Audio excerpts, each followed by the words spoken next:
Okay, I had another one of my commercial landlords here to check out a furnace for them.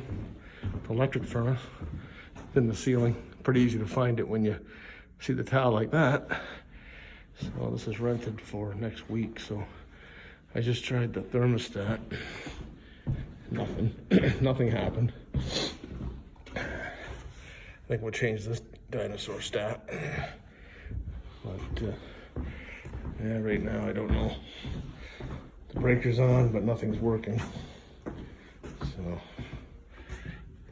I have the breaker on, but no fan, no nothing. So we're gonna see what's going on here. So the electric Luxair furnace, horizontal in the ceiling.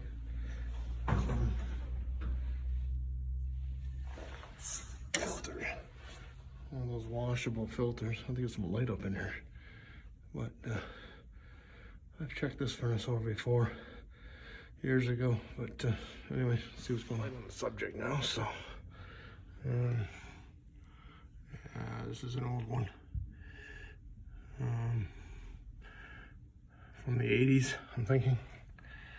Breakers are on here too, so something's going on inside here. Probably a transformer or a fuse or something.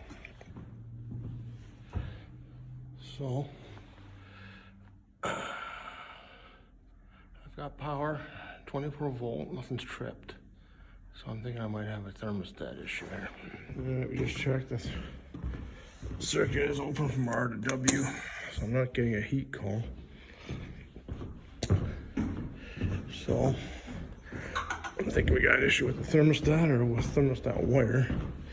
So we'll take this off and see what we got here.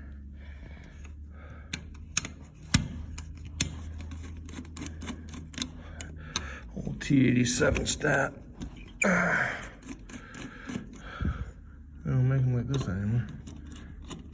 It's all full of dust, so probably bad contacts in it. So yeah, I think we'll just do a jumper here and see if we can get it to run here. So I just jumpered the R and W, and the furnace is now started. I'll go up and check the amperage on the heaters. Sure, we're getting some heat. I'll just do a overall amp check right here. And I'll run 20 amps. See if all the heaters come on. Should all come on eventually, all sequencers. So 15 kilowatt. Should be drawing about,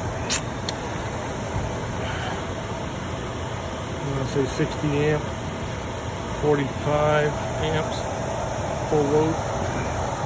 See how she works. So we checked it out. All heaters are working. All sequencers are coming on. So our issue with this one is the thermostat. So we're gonna put a new electronic one on. And it looks like we'll be able to hook up the common wire, so we don't have to run out the batteries. So we're starting to put in the new thermostat here. So we're putting in one of these Emerson single stage heat, single stage cool. I had pretty good luck with these stats. They're pretty simple to use, so I want to keep it simple for the tenants. So anyway, so I got the sub base in, and what I do also, some people may do this as well, is because this is a wall to the next tenant, I like to put a little bit of pipe, a little bit of duct sealer in there to stop any drafts that come through there, which can affect the thermostat operation. So it's just, some people don't do it. It's not a big deal, but I mean, it's just a little extra, shows a little bit of extra care when we're putting these thermostats in. We like to seal the holes in behind to prevent any drafts affecting the temperature reading. So anyway.